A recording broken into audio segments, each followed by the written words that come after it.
I want to be understandable, but also I want to understand others. And when people have such a variety of accents, I think I need to time. Only time can help me in this situation. Yeah. But I believe, of course, I will do this. Just it's not so simple how it seems. Consonant cluster simplification.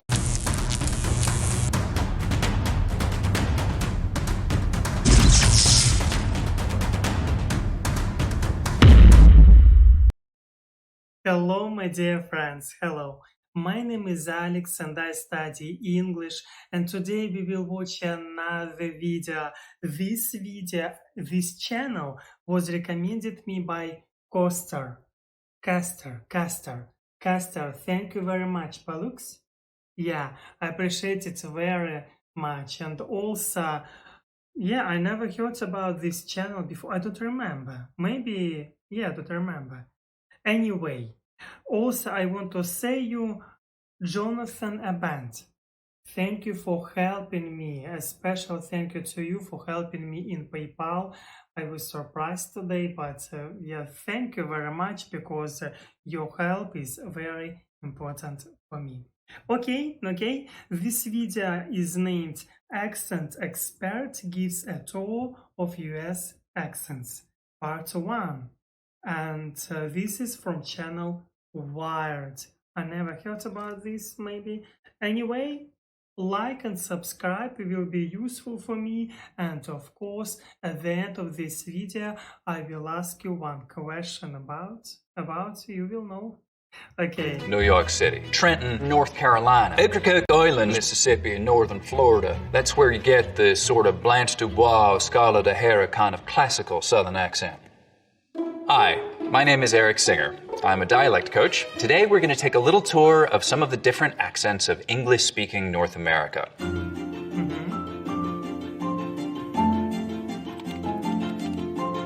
Now, a couple of quick disclaimers. These are... I like his beard. Yeah, and yeah, it's nice. His voice nice. Are by no means all the accents in North America or even all the English-speaking ones. And not everyone from the same place sounds the same. Accents vary by socioeconomic background, generation, ethnicity, and race, and all kinds of individual factors. Because in a very real way, accent is identity. Different people from the same place have more or less localizable accents, and that usually has to do with identity too. Now, on some of our stops, we're going to be looking at some of the most distinctive and interesting local features, but it doesn't mean that everyone from there has that accent or has it to the same degree. I'm also going to have some linguists and language experts from around the continent join me today to lend their expertise in some of these areas. Hi, I'm Megan Figueroa. Hi, I'm Nicole. Peace. I'm Sun Michaud. Hi, I'm Kalina. Hi, I'm Imani Doran. One of the things you'll notice along the way is that accents often don't follow political boundaries, especially ones like state lines. They'll follow major geographical boundaries, things like mountains, for sure.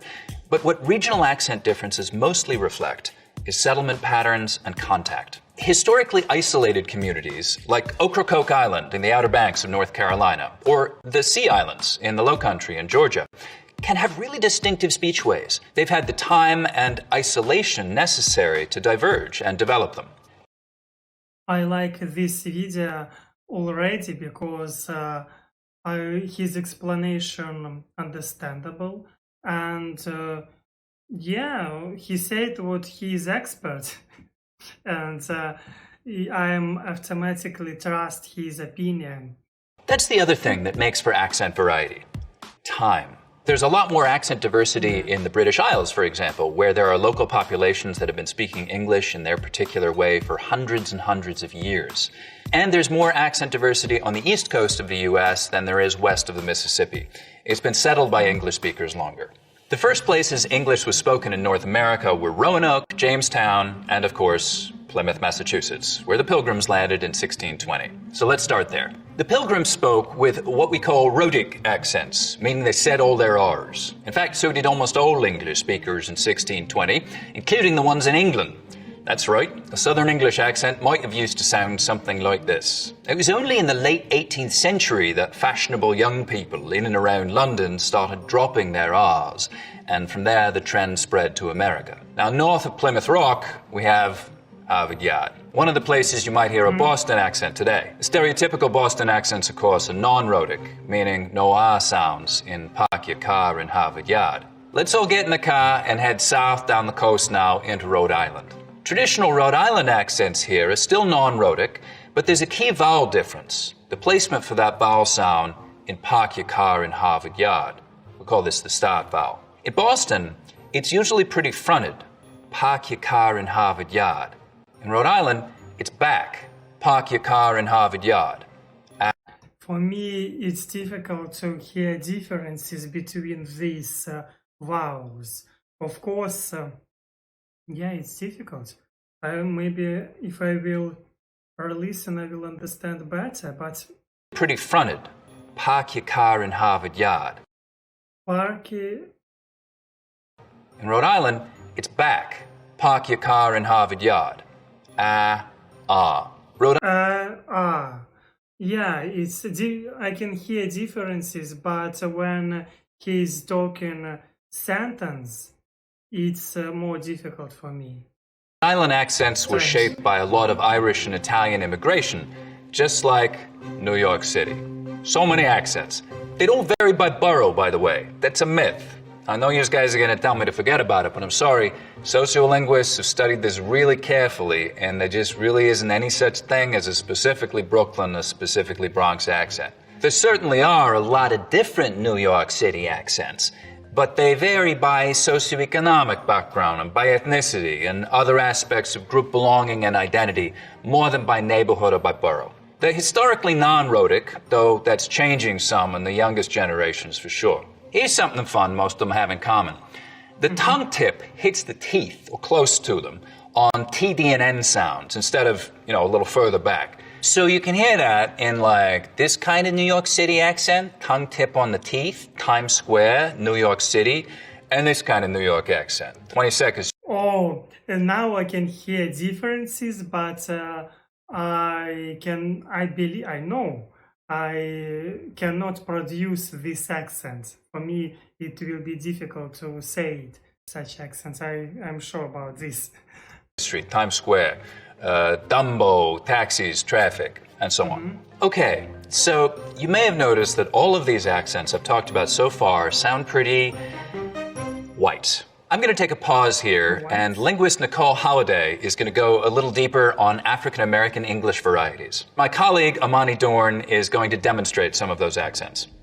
Hi, I'm Nicole Holliday, and I'm a linguist. As we know, New York has all kinds of people in it. African American English has a lot of shared features across regions because of its history. So Black people in Africa were kidnapped and brought to what is now the United States. At the time, they didn't all speak the same languages. They spoke multiple different African languages. And those languages came into contact not only with each other, but those languages were also coming into contact with the English spoken by the colonizers. This created a situation where there was a really unusual learning exposure to English, right? So there are all of these languages in contact with each other. And for economic and survival reasons, the enslaved people had to, in some ways, acquire English. But the English that they were acquiring was not like what you learn in the classroom, right? It was under this really unusual situation of acquisition. So some of the features that we see in modern African American English are a result of this contact between the African languages as well as the English spoken by colonizers, and those features have persisted over generations. After slavery was legally ended, and here I'm starting to understand how history have big influence on our languages, on our accents. the majority of African Americans remained in the South, but experienced really extreme segregation. This led to different varieties of English being spoken in Black and white communities within the South, and even as they moved north during the Great Migration. Nicole, how did the Great Migration influence accents? The English that we see today spoken by African Americans has some features that have persisted throughout generations. TH stopping, so that might be using something like a D sound for where you see a written TH. So dat for that. You can hear that in this clip. They said I could participate online. They said I could participate online. L vocalization. So that's an L turning into a vowel in a word like pool or pull. Might sound something like pool or pull. He said that's cool. That's cool.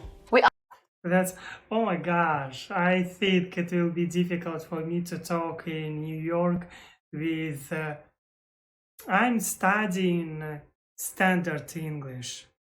Yeah, it's some variety of international accents, I think. Standard English, I don't know, maybe I should study American accent because it will be, I want to be understandable, but also I want to understand others.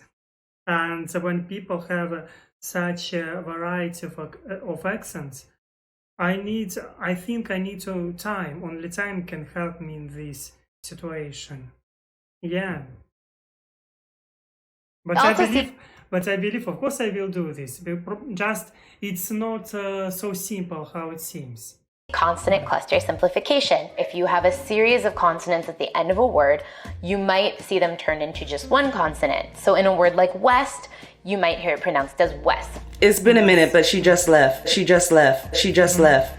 And anything specific to New York? One feature common in New York City is what we call a raised vowel in words like thought and cloth. It sounds something like aw. Coffee without froth on top isn't coffee at all. So let's get it together. Okay, let's go back.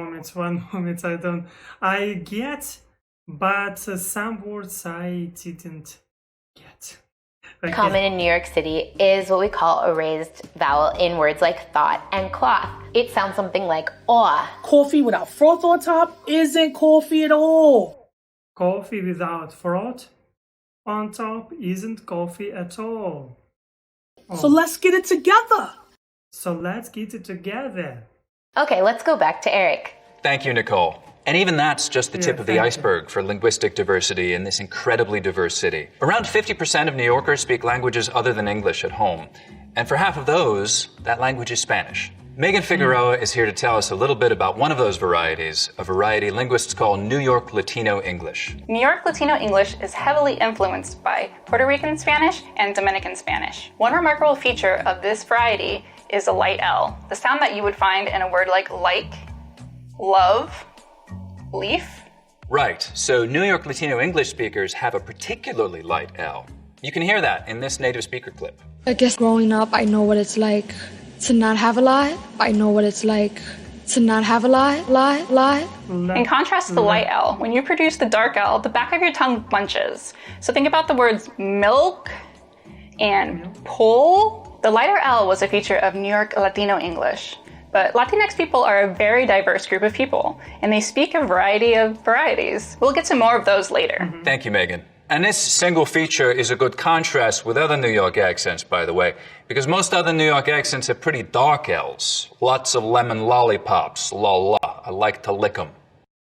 So now, as we leave New York and I can't hear differences between light L and dark L. Yeah. head south in New Jersey and towards Philadelphia, we cross a major dialect boundary, the on line. Now, north of this line, most people say on, rhymes with don. South of it, they say on, rhymes with dawn. Of course, this doesn't apply at all if you rhyme dawn and dawn, only if you have two distinct pronunciations. That's called the cot-caught merger, but we'll talk more about that later. There are a few major dialect areas in the US, and one of the biggest dividing lines is between northern dialects and midland dialects. The on line basically runs right along this boundary. So as we cross over it somewhere around Trenton, we've crossed from the north to the Midlands, dialect-wise. Now, another thing that starts to happen as we get down towards Philly is that the goat diphthong starts to move forwards in the mouth. So we get go, hoagies. You want to go get some hoagies? Go. Want to get some hoagies? Go. It gets maybe even a little further forward as we get down to Baltimore, especially, Danny Ocean. You want to go down the ocean on Wednesday? Let's make a Want to go down the ocean on Wednesday? quick stop in D.C., where Nicole has some really interesting stuff on the prosody of local African American speakers. In my research, I study prosody, which has to do with the tone and intonation of the phrase itself. In a study, I found that African American speakers may be more likely to ask a yes-no question with a level tone or a falling tone. For white speakers, we expect a rising tone in questions like these. So something like, did you do the dishes? But African American speakers may be more likely to say something like, did you do the dishes? Another feature Did you do the dishes? Did you do the dishes? Oh, yeah, it's... that we see in DC, similar to New York, is the raised thought cloth vowel, that ah. This is a new feature in DC, and we think it's part of a pattern of DC varieties becoming more like northern cities as opposed to the South. You can hear that in this clip. Change is needed, but at what cost? At what cost? Cost. Okay, let's go back to Eric. Now we take a quick detour over to Pittsburgh. Yous are the only people in all of North America that smooths the mouth diphthong, except for maybe Chicago sometimes. Now, smoothing is when you take a diphthong, like ow, and smooth it out so it's just one sound, ah. Just like we have price smoothing in much of the South, so that I smooths out to just price. Same thing here, except with the mouth vowel smoothing out to a long sound. Yins want to meet downtown, go shopping for catches? What? Back over to the Delmarva Peninsula. As we head down into Virginia, we get something different happening with that same mouth diphthong. Here it's going to sound like oat, mouth, house. So...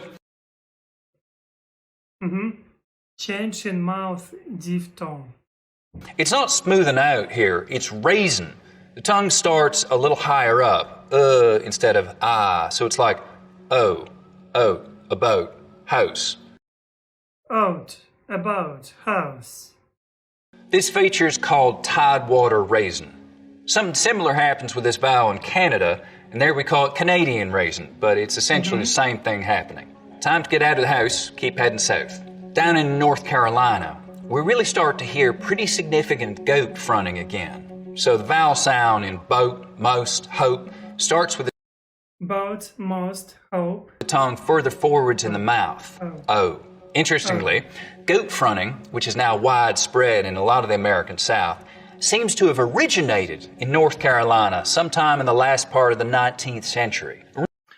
In this video, so many facts, so many information, and I'm trying to accept this right now, but I think it seems for me I should rewatch after that, because here too many information, a lot of information here, facts. Remember that regional dialect boundaries don't necessarily follow political boundaries. They follow settlement patterns and contact patterns between populations. So the inland part of North Carolina, which is in the Appalachian Highlands, the original European settlers were Scotch-Irish folks and Germans moving southwest from Pennsylvania. Due to being relatively inaccessible and isolated for a long time, the accent is distinct from the lowlands and from the coastal areas. The isolated speech communities are fascinating because we can get some really interesting sound patterns. Up here you get some really dramatic face lowering, for example.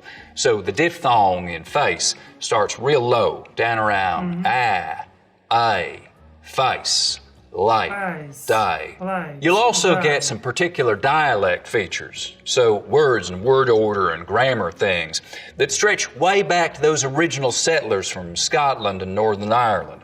Things like a hunting and a fishing, and extra sounds too, like the R sound in wash and the H sound in hit.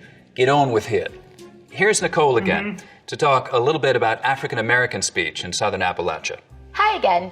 So African Americans in Appalachia are understudied, mostly because stereotypes of Appalachia are very, very white. African Americans in Appalachia may be more likely to be rhotic. So in words like floor, Why up there on the fourth floor? Why up there on the fourth floor? Floor. you'll get the R, whereas in other places you might get flo. African Americans in Appalachia also tend to follow the more general Southern pattern with respect to I monophthongization, in wide turning to so you get wad. And now the map tour continues with Eric. Thank you, Nicole. We're picking up again in North Carolina. Over in the Outer Banks, there's an even more historically isolated community because of a shift in shipping patterns in the mid-19th century, and probably also because of sympathizing with the Northern cause in the Civil War. Ocracoke Island was relatively isolated from the mainland for a long time. It developed maybe one of the most distinctive and different dialects in North America. Obliging islanders will sometimes say to tourists, well, it's high tide on the same side. Last night the water far, night the moon shine. It's very interesting pronunciation. No fish. Ocracoke Islanders are sometimes called high tiders because of that particularly distinctive I sound. And their accent is sometimes taken to be British or Australian, even by Brits. And truth be told, there are some similarities with some regional English accents, including that high tide vowel sound, which is similar to both southwestern English accents like Devon or Gloucestershire, and East Anglian accents like Norfolk and Suffolk, those easternmost counties of England. Curiously, another distinctive thing about the old Ocracoke accent is it's also got a real sort of bounce to it, which is something that both those southwestern and those East Anglian accents also have in common. North Carolina is actually one of the most linguistically diverse states in the country. I want to bring in Kalina Newmark now to talk about Native American English. Hello, my name is Kalina Newmark, and I am Talita Dene First Nations from the Northwest Territories, Canada. I come from a strong line of Dene and Métis leaders who are passionate about our language and cultural teachings. The Lumbee tribe is the largest state-recognized Native American tribe in North Carolina. Lumbee speakers combine and pronounce English words that distinguish them from African American and Southern speakers. Since encountering white settlers in the mid-1800s, the Lumbee have carved out a dialect of English that is uniquely theirs. One interesting feature is that Lumbee English speakers share vowel sounds present in the Outer Banks accent, where tide is pronounced toid. You can hear that in this native speaker clip. Well, when he got halfway, that little ditch on this side, ditch on this side, ditch on this side. Thank you, Kalina. So that Ocracoke Island high tider accent is an accent that's disappearing fast. The younger Ocracokers tend to speak much more mainstream American English. There's a popular idea that we're losing regional accents, that people are sounding more and more similar. That's true of some people in some places, especially some of these isolated communities. But it's not true across the board. There are actually plenty of accent differences that are getting more and more distinct over time. But of course, it's a complex picture. There are parts of the South that don't have all that much Southern about them, accent-wise. Raleigh, North Carolina, and Austin, Texas are two good examples. A lot of people from those two cities may be pretty hard to identify by their accents. Which brings us to what is sometimes called General American. What's General American? The first thing is, it's not one accent. It's basically a terrible term for a wide variety of accents that essentially don't have a lot of obvious regionally distinctive features in them. We're going to talk to Sun Michaud now. Sun is a native speaker of Gullah, a fascinating and really important Creole language spoken in the Low Countries in the Carolinas, Georgia, and Florida. Gullah is a language spoken in a region of the United States called the Gullah Geechee Cultural Heritage Corridor, which extends officially from Wilmington, North Carolina, down to Jacksonville, Florida. Gullah is an Atlantic Creole, most similar with Bohemian Creole English and Bajan Creole. In fact, when I visited the Bahamas, a bunch of the local them thought that I'd been a local too. There are a variety of factors that inform the language. For instance, the secluded plantations on the Sea Island, a mixture of African languages, as well as the accents of lower class English and Irish indentured servants in. Oh my gosh, I am understanding why America is a lot of people calling melting pot. And now, after this video, when you're studying English, when you're studying accents, I'm understanding, starting to understand why your country, it is melting pot. Yeah. Enslavers. European slavers were so ill-suited for the Sea Islands environment that they would often afford long periods of solitary time to our ancestors with little to no oversight. Slavers would mismatch the languages in order to confound them and hinder their ability to organize rebellions. Now, the scheme of this tactic was designed for our Gullah Geechee ancestors to be forced to speak English so that their overseers could be privy to their communications. But what slavers didn't predict is that this first-generation English-based African pidgin would develop into a Creole, a fully mature rule-governed language of its own, much of which remains with us today due to generations of forced segregation and eventual separation by choice before the building of bridges that increased easy access to and fro. I'm going to walk you through a few distinct features of the Gullah Geechee accent. For example, the kit-foot vowels are reversed for the words fish and foot to sound like fush and fit. The lot trap vowels are reversed for God and pat to sound like gad and pot. The softening of the T's, where butter and bent would sound like butter and bean. Gullah speakers also drop consonants for vowels where the two words meet. For instance, in the sentences that gal there and that boy there, the word for there, de, adds or subtracts the D depending on if there's a consonant or a vowel preceding it. The importance of accent to the Gullah Geechee language simply cannot be overstated. It is the clearest bond between ourselves and other displaced Africans throughout colonized spaces in the Black diaspora. How we sound is as important as what we say, because our accent is a statement in itself. This has been your Gullah teacher, son Michaud. Stay safe, and as always, we out ya. Peace. Thank you so much, son. So, if you're keeping count, that's 6 Southern accents already, even though we're not being remotely comprehensive here, and we've only been through a few states. Lots more to come. As we get into the Piney Woods belt, southern Georgia, Alabama, and Mississippi, and northern Florida, we get into one of the parts of the South that's always been rhotic. A lot of the South was historically non-rhotic. That's where you get this sort of Blanche Dubois, Scarlett O'Hara kind of classical Southern accent. You can hear that in this clip here. I've always depended on the kindness of strangers.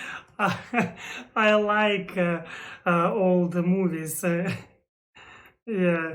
You hear how there's no R in strangers? Strange. That's a non-rhotic accent. But that's changed, and changed fast over the last few decades, so that most younger white Southerners are now rhotic.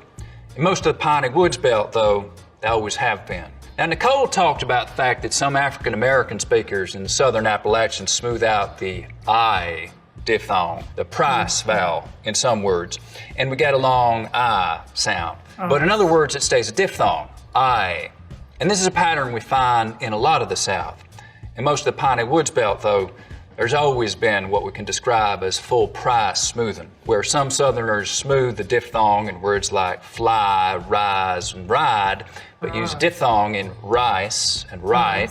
Here in the Piney Woods belt, we're going to smooth them all. Fly, rise, ride, and rice, right, life, night. Oh, laugh. It sounds like another word, laugh. I like to laugh. And so on. There's an interesting posture thing here too, which is that you start to get tongue tips that are very edge focused.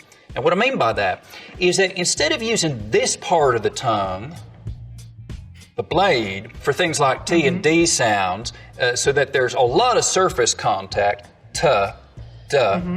we just use the narrow edge of the tongue. So it's a more focused contact area, 10 tired turtles talk about dentists. We're going to end part 1 right here, but we're going to continue this. Oh my God. Yeah, I did it.